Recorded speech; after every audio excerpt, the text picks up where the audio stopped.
Tonight on Murder We Spoke, Marissa is out cavorting around Europe, and I'm pretty punchy, so I thought it'd be a good idea to just try this one solo. Let's see how that goes. That and precious little else. Tonight on Murder We Spoke.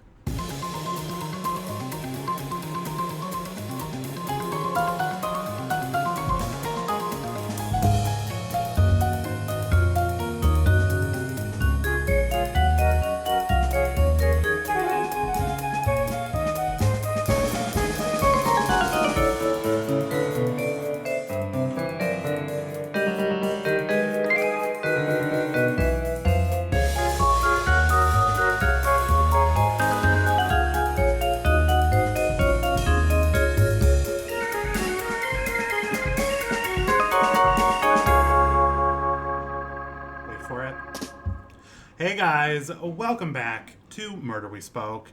How about a hand? Devin Kokersberger coming through with another original remix of the Murder, She Wrote theme. I'm not a fan of jazz, but I am now, I guess, because that was fucking amazing. That was great. So Devin, thanks again. Loving the new themes. Hey guys, in case you don't know what podcast you're listening to, this is the podcast that watches and discusses only the best of the best episodes of the classic show Murder, She Wrote. And we do so based solely on your recommendations. So you, our dear listeners, are the ones responsible for this podcast. That kind of sounded like I was blaming you for something, like I was going to rubbing your nose in something. No, I meant it in a good way, I swear to God. I am Ben Tahaya, and normally I'm joined by my co-host, Marissa Galvan, but today I am flying solo because I believe she's in Paris at the moment. As I speak, she is cavorting around Paris. Croissant, baguette. These are French things. These are stereotypical French things that I know. So here's what had happened. We are really bad at planning ahead, apparently. It's not like she booked her tickets the day before she left. We knew this was coming. This was very much on the calendar. But she left. We didn't have one ready for this one. But I was like, I'm calling in. After the election, I needed a little JB in my life, as did we all, I'm sure. Called in Sue Funk, friend of the show, been on before, wonderful host of Cabernet, and her friend Katie Compa. Oh, and she hosts a RuPaul Drag Race, and it's the goddamn greatest title. I'll remember it. I'll get it. Don't worry. They came on, recorded an episode that was eaten by my computer, lost to the ether. Very sad. We will hopefully get the ladies back together, do another podcast, because it was super fun. So that one was going to go up. That didn't happen. And then I was talking with our good friend Ash, one of the hosts of Yas Queen, the podcast, who has also been on this show. And he is but a babe in the woods. And he was like, I have finals this week, but maybe. And I'm like, no, just how about focus on your finals? How about don't take 2 hours away from your finals to watch Murder, She Wrote and talk about it on a podcast. That's probably not something you should do. So I was like, you know what? We have a podcast due. Life happens, but I'm going to fly solo. I'm going to do it solo. I think it's going to be fun, frankly. I think it's going to be quite fun. So what I'm going to do, let me tell you what I'm watching. First of all, you guys, this time we're watching Season 1, Episode 14, entitled Paint Me a Murder.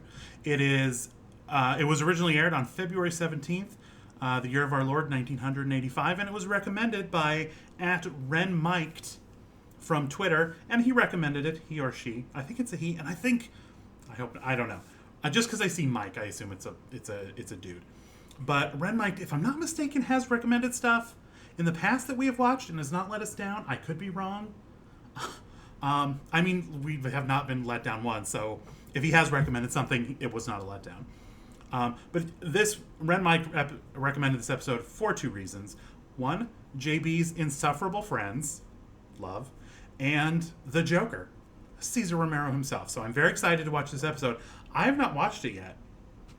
I am going to do the segment by segment. So I'm going to pause here. I'm going to go watch up to the first commercial break. Share my thoughts. Put my thoughts in your brain, right through your as Mike Schmidt calls them, right into your earbud vaginas. Gonna go right in there. Gonna give you some predictions on who I think the murderer is, and we'll do that at the end of each commercial break. I only think they break it up 3 ways. So, You guys, when we come back, we will be talking about Paint Me a Murder, and I cannot wait to see some 1980s, some mid 1980s Cesar Romero. God, it's going to be great. I cannot wait. Okay, guys, we'll see you on the other side. You guys, I'm a little worried they're going to try and kill Cesar Romero. They're talking about he's an artist, and and then the little intro, oh, it's worth more to have a living artist. That's worth something, but a dead artist, they better not kill. And the scene, like at the end, like before the break, where he's strumming the guitar in his I don't know, Hugh Hefner smoking jacket. That's what they're called, a smoking jacket. Just playing the guitar, just fucking being all awesome and debonair. And I'm like, God damn it, I love this guy. How was he not like a bigger? I mean, I know he like peaked with the Joker, but God damn it, he is a charming son of a bitch. I was a little confused at first. Okay, you guys, I'm a little manic. I don't know why. I'm a little punchy, a little manic. It's okay. It's okay. We're gonna get through this. But we meet kind of our principal players here, and we're getting a little introduction. And I just heard 60th birthday, and I was like, oh, poor Bobby Goulet. Or as his friends call him, Robert Goulet. We all know Robert Goulet. That's 90% of people that know Robert Goulet know him because of Will Ferrell's impression, obviously. But they're like, oh, it's someone's 60th birthday. You think they could do a little, his ex-wife shows up for the 60th birthday. I was like, are they trying to say Bob Goulet is 60 in this? That's terrible, because he does not look 60. Turns out, no, they're there to celebrate Cesar Romero's 60th birthday party. Cesar Romero, I double-checked, is 77 upon filming of this episode. Why are they trying to... he looks terrible for a 60-year-old. For someone pushing 80, fucking on point. Cesar Romero is looking on fucking point. But it was so confusing because I thought it was like Robert Goulet. Sorry. Robert Goulet is 51 as of the filming of this. So, I don't know. So they basically, not that it was ever Robert Goulet's 60th birthday on this show, but it was like, they just missed it completely. It's nobody on this show looks 60. Nobody. Not a single person on the show looks except the ex-wife, played by Cappuccine, who's playing Belle, the ex-wife. Maybe she's 60. I could believe she's 60. Anyway. Here, I think we got a little clue, because the ex-wife, like a quick little passing line, Robert Goulet says to her, I'm not going to sing it again. Robert Goulet says to her, oh, I haven't seen you on the concert circuit for a while. And she's like, you know why that is? And flounces her wrist back and forth. Guys, should I know what that means? I don't know what. I was like, they wrote it, the writers in the room wrote this line, made these actors say this line, filmed the actor saying this line. It means something. But I don't know what's the flouncing of the wrist. I don't know what that means. So, it's important, probably, as it is. We also meet the son. He's on a fucking CB radio talking to someone. So we know it's not him. He's a red herring. I'm done even talking about the son. Except to say, look him up. Whatever the actor's name is. Alande, I think his last name is. I can't remember. Look him up now. Dude has had some horrific plastic surgery done. That man plastic surgery. Kind of like Kenny Rogers level of bad, but maybe even a little worse. Where he looks like fake plasticky and his lips are all shiny to distract from how plastic his face looks. It's terrible. He has gotten some bad work done. I feel bad for him. The other person that we can be sure it's not, I think, is... there's one other person. I tell you what, here's who I think it is. It's not the son. I think it's the pretty young wife.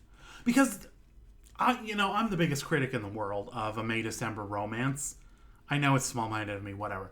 But I look at an Erica Jane and a Tom Girardi from The Real Housewives of Beverly Hills, returning next week. Wouldn't miss it.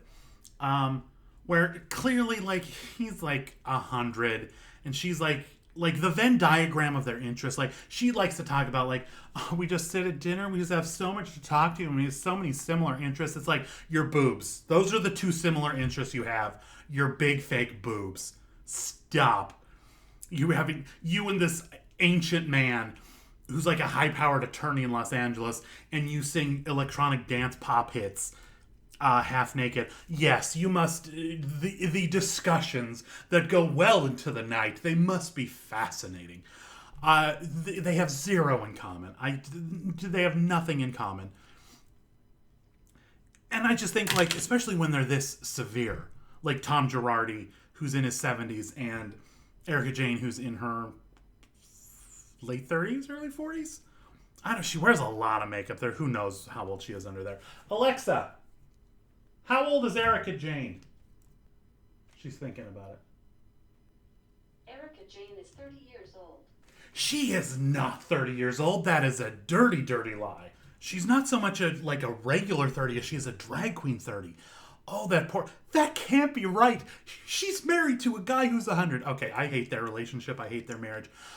It's clearly just like a sex thing. They're both adults. They're in this willingly.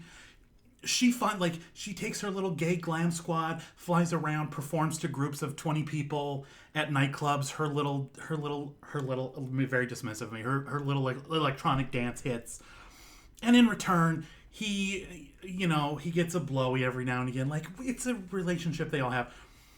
But I bring all this up. I'm floored that I'm gonna double check. I'm gonna double check Alexa's stats. Frankly, I don't believe her. I think she's lying to me. But I bring this up to say that if you showed me this couple of Cesar Romero and his young wife on this episode, I'm like, no, yeah, that's fine.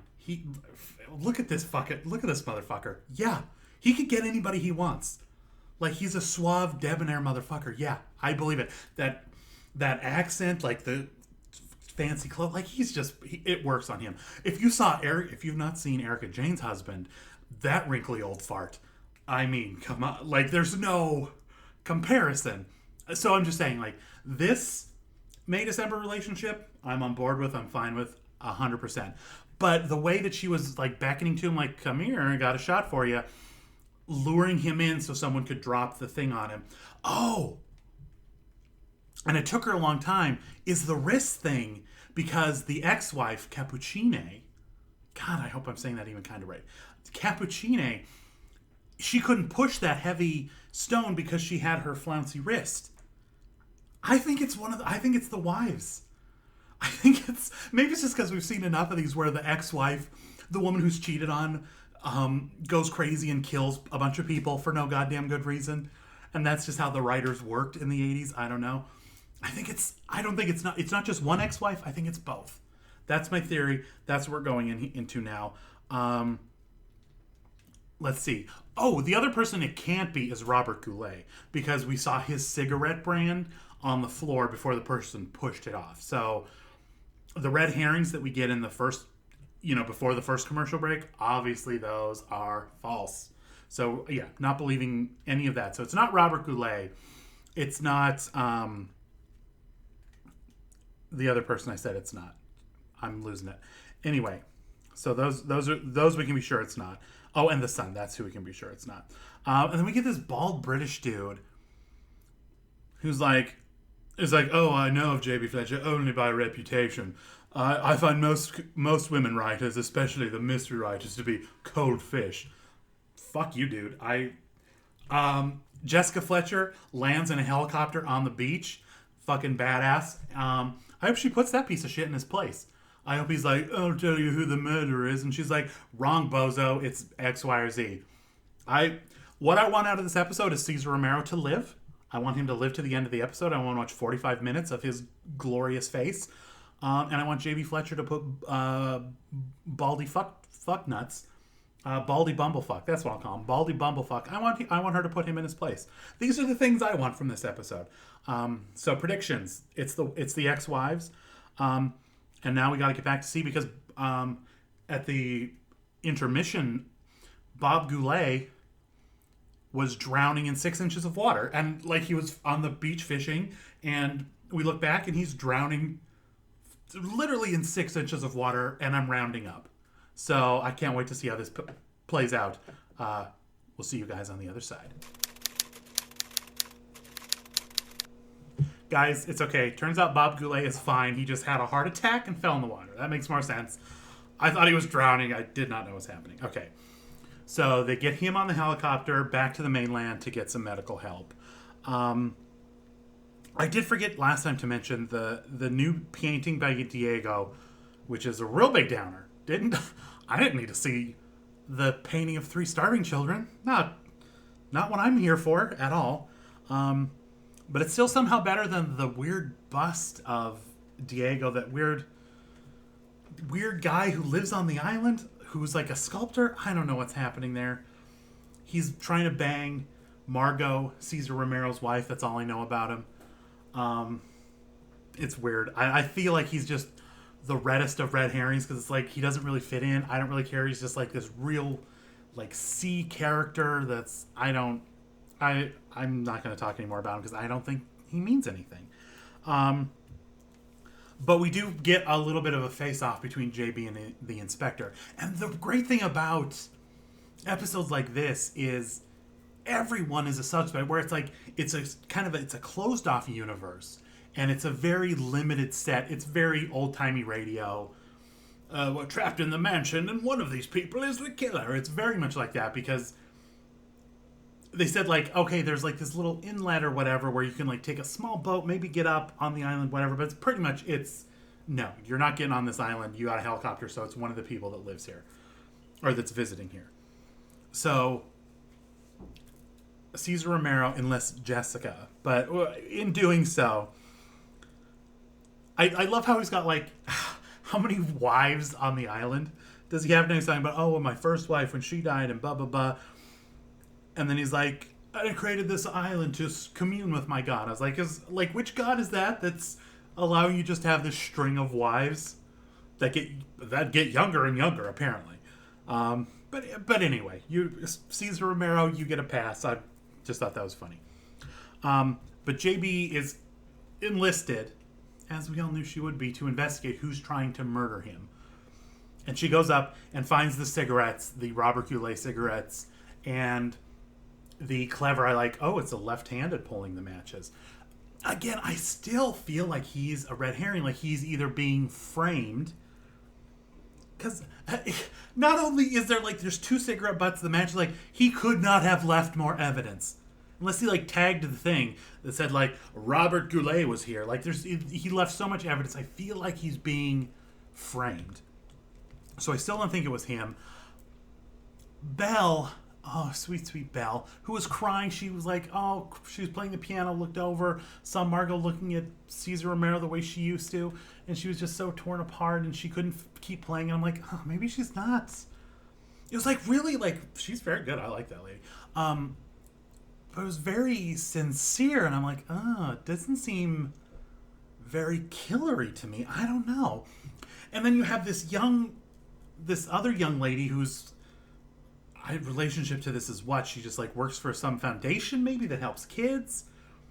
That Cesar Romero, Diego Santana, that he also helps. But she's a little too goody-goody to the point where it's she's probably the fucking killer because she's too good. That's how this shit works, right? They're too good, they're the killer. So, kind of got my eye on her. A little off Belle, the French lady. I'm going to take my eye off her a little bit and put it on, I think she's British. Weird accent. I'm not sure who it is. So, I don't know. But we do learn, but JB is up on the thing, finds the evidence over the chip stuff. She kind of, Inspector Bumblefuck getting a little rude, a little condescending. And he's like, well, I don't know if you noticed, but there's chip marks in this, and it would have had to be done by a chisel. And she's like, oh, yeah, matter of fact, I saw that. No big deal. 2 steps ahead of you.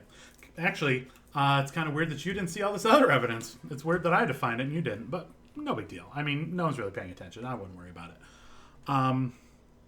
So she's shoving his face a little bit, and he's like, oh, I just never been up here. That's why I didn't see it. So I was like, oh, son of a bitch, now maybe you're in on it, too. You're the inspector who's going to be planting evidence. So is he working with someone to plant this evidence? You know what? I'm gonna say they're weaving a good mystery because I'm like, it literally could still be anybody. The only person I'm sure it's not is JB. It could be Cesar Romero's trying to like frame someone for trying to murder him. I don't know how this is gonna work, but my suspicions now lie with the pixie cutted, or not pixie cut, but the short haired blonde girl, and maybe the inspector and the current wife. I'm still kind of thinking current wife has something to do with this. Let's see. Oh, Belle's dress at the little dinner party was lovely. It was like a little busy and it was very dated. It was like dated not even to the 80s. It was dated to like probably like the 70s. But it still looked really fucking good. I really liked it. Okay. But we saw Chekhov's crossbow being picked up at the end of that episode, or at the end, right before the commercial break. So we'll get back to that. We'll see. Is someone getting? We're two commercial breaks in, and everybody's still alive. Is anybody gonna die? Could this be one of the rare instances where someone doesn't die? Do those episodes exist? I want to see one of those. Anyway, we'll see you guys on the other side. You guys, terrible, devastating, terrible news. Diego is dead. Oh, it hurts. It hurts real bad. He was out walking his dog. First of all, main problem, he's got like a show poodle is his dog. He lives on a private island. He should have like Mr. Burns style, just swarms of attack dogs roaming the island, where like anything within 100 yards of him gets sniffed out and destroyed. Anyway, I'm just saying. Might not be kid friendly, but he'd still be alive if he had the attack dogs swarming the island. So whoever used the crossbow is our killer. It's not the weird artist who lived in the back because he was standing over the murder weapon, so we can eliminate him. The son, I feel like the son did. I mean, the suspects are dwindling down, and the ex-wives are not falling off that list, are they? They're not. It's still looking likely it's the ex-wives. Interesting development, though. Interesting development. We see that poppers, aka amyl nitrates, are now factoring heavily into this episode of Murder, She Wrote. Guys, I've never taken them, but from what I understand, if you don't want it to hurt that bad when you have bottom sex, or for you people, I guess bottom sex is normal sex? No, fanny is in Britain. I don't know what you people say for bottom and fanny. One of them means vagina. In America they both mean ass. You guys, I'm real punchy. I don't know what's happening. Anyway, it looks like Bobby Goulet he wanted to do a little ass fucking without it hurting so bad. So he had some amyl nitrates on him, and then when he keeled over for a heart attack, they fell out of his jacket. Now all of a sudden he's a murderer because he likes to have a good time. Unfair. Jessica, unfair. I googled amyl nitrates. Apparently they do a whole lot of that shit. I mean, who knew? This episode was a lot of, or this segment rather, was a lot of build up. Cesar Romero's dead. We know it's not the son. He was caught trying to escape. Jessica's raking the beach. Finds the poppers. And then we go. The dude disappears. We got a fire. It's a lot happened, but not a lot happened. You know what I mean? The person that found the body, again, short-haired blonde girl. Who can remember her name? Honestly, she's basically the only suspects I have are the three women who really shouldn't have killed him. Anyway, this was a short segment. I apologize. Anyway, you guys, we will be back, and all will be revealed. All right, guys, this will shock you, but I was way off. I thought the mention of the boat early on was like, oh, are they really going to play that card? Like, a boat could kind of maybe get it. I guess they actually didn't. It was Willard. Willard, the worst murderer in history, apparently. He's the only dude who smokes on the island, and he's just going to drop 1,000,000 cigarettes and leave his matches. Like, he left. It was so just obvious that it was too obvious that he was part of it. And then Sir John, it was almost a little too obvious too. It's like, oh, he owns a bunch of his art and it'll be worth a whole lot more. So we killed him because of that. I wanted it to be like sexual intrigue, and the current wife teams up with the old wife because Diego, he seems like a sweetheart, but maybe he's actually really kind of a dick. No, he's just a total goddamn sweetheart, and it's seeing Diego with that arrow in his back, that was rough. And then they kind of took him up and laid him on the bed with his arrow wound on the bed. I mean, I know he's dead and it's sad, but do we need to ruin a bed? And like, I'm sure those sheets are very expensive. The man owns an island, so I'm sure nothing in that house is cheap. The fire. Margot wakes up. Why was he trying to kill Margot? Oh, because she saw him doing the fire. Okay. I'm catching on. This is why people listen to this podcast, for me to slowly catch on to the plot of an episode of Murder, She Wrote. That should be the mission statement of this podcast from now on. Listen to a dullard slowly catch up to the plot of Murder, She Wrote. Awesome. So yeah, there you have it, guys. Very wrong. The final scene, though, where they were calling him out, this is the first time we've seen it. I love the method of Jessica starts as Jessica's wont to do because she figures everything out. I'm not quite sure what triggered it, though. But anyway, she starts out, and then one by one, people come in a door. P.S., by the way, a different door. They're in a room with 14 doors, because everybody comes in a unique entrance. And is like, oh, well, the paintings you have, you said you did not see him until last April, and that is a lie. And they, P.S., I did look it up, the Epsom, whatever, the dog race or whatever. It's like, it's only in IMDb. It's like, it's only ever held in June. It's never held in April. That's quite a blunder. Oh yeah, go fuck yourselves, Murder, She Wrote. The Epsom dog race or whatever it is, it's only ever held in June. Maybe July, but never April. What a goof. Okay. Again, you guys, I'm punchy. Have I mentioned that a million times yet? Because it's true. Okay. So, I do wish Marissa was here just so I could be like, do you know who Cesar Romero is? No, I don't. And now I'm going to go through the list of the people, how else we might know them, because this was a rich episode for familiar faces. We have, and I just want to hear Marissa be like, I don't know what that is. I've never heard of that. That's a movie? I don't know that. Because that is also what this show is. Once the dullard catches up to the plot of Murder, She Wrote, then he says like, oh, I remember Cesar Romero's great 66 Batman is amazing. And she'll be like, there was a Batman TV show? I'm unaware. But anyway, we've got Cappuccine, who played Belle Chaney.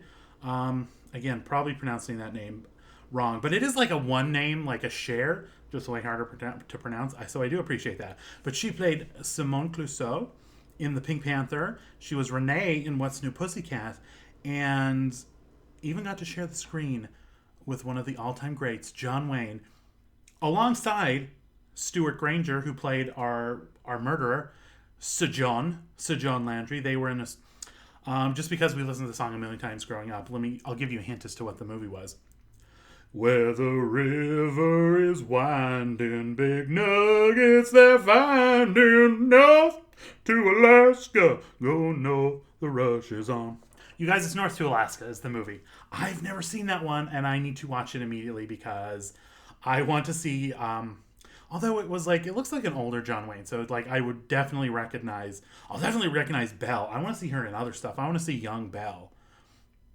Young Cappuccini, because I know I watched Pink Panther and I remember like nothing about it, so I barely remember her. But I want to see her acting with John Wayne and young Sir John. That would be freaking amazing. Okay, let's see. Judy Geeson, who played Elaine, who, if I'm thinking of the right, I don't even know, is that the short-haired blonde woman? God, could she have been more worthless to this plot? You literally pluck her out and erase every one of her lines. You don't miss a beat in this thing. You don't miss a beat. She was absolutely worthless. Even as a red herring, she was pretty worthless. Anyway, she helped teach us how to thank someone who is taking you from crayons to perfume. Are you guys happy I'm not singing that one? Yeah, me too. Me too. When she starred alongside Sidney Poitier in To Sir with Love. And just for a nice little contrast, more recently she was in Rob Zombie's The Lords of Salem. So Judy Geeson, definitely the rangiest person in this cast. Bob Goulet.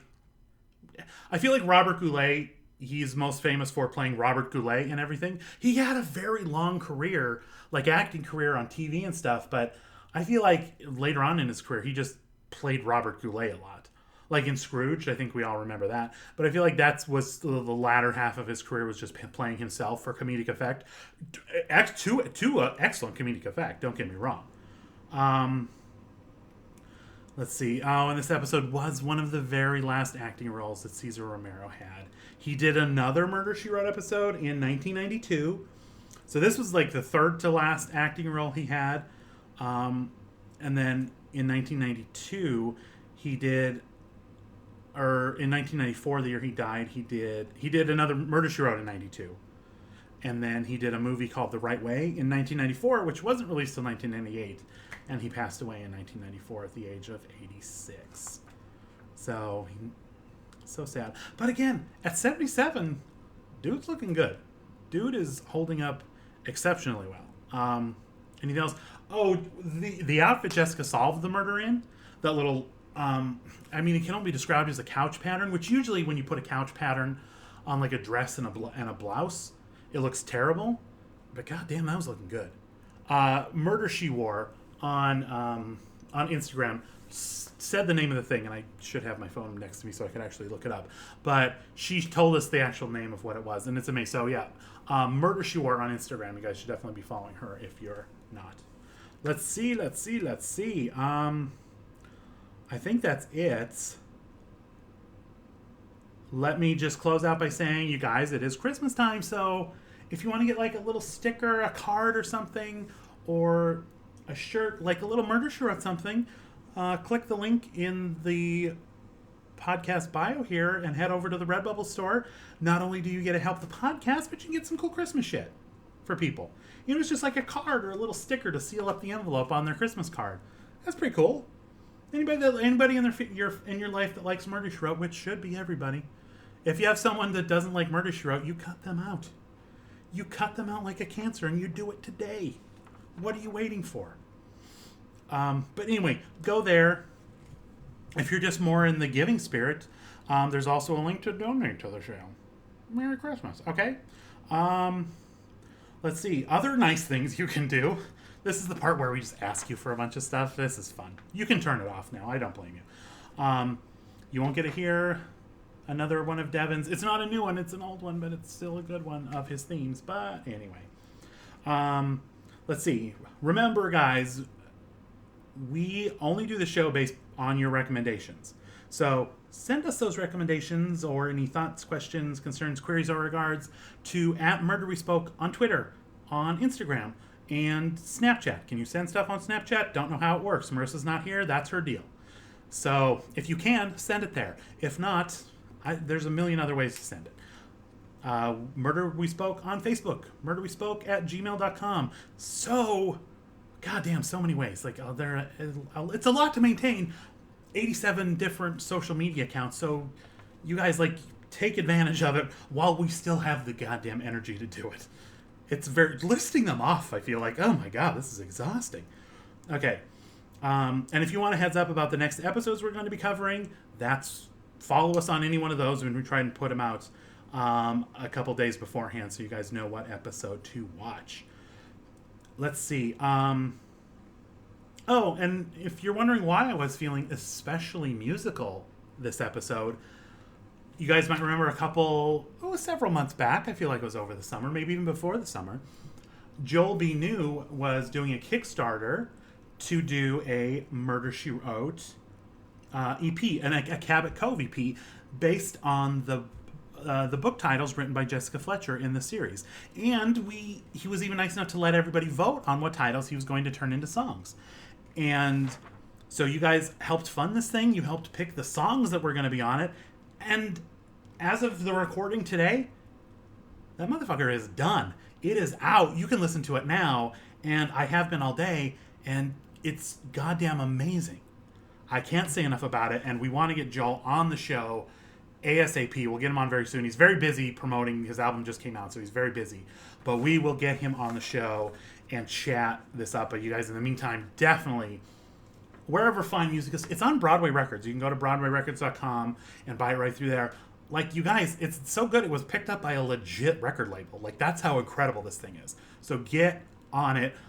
Go wherever fine music is sold or purchased or whatever and listen to it, because you will, oh God, you won't regret it. It's so good. What else do we got, you guys? What else do we got? I think that's about it. Oh, one last way you can be a pal, be a friend, is head on over to iTunes or Stitcher and leave us a good review. Just like Katie, who wrote, "Thanks for letting me relive summer afternoons watching Murder, She Wrote with my grandma. Love the pod." See how quick and easy that was? Katie gets it. She's not wasting a lot of time. She's like, boom, boom, boom, nice. 5 stars, done. That's all you got to do. And Katie hasn't done this yet, but you still can, and so can Katie.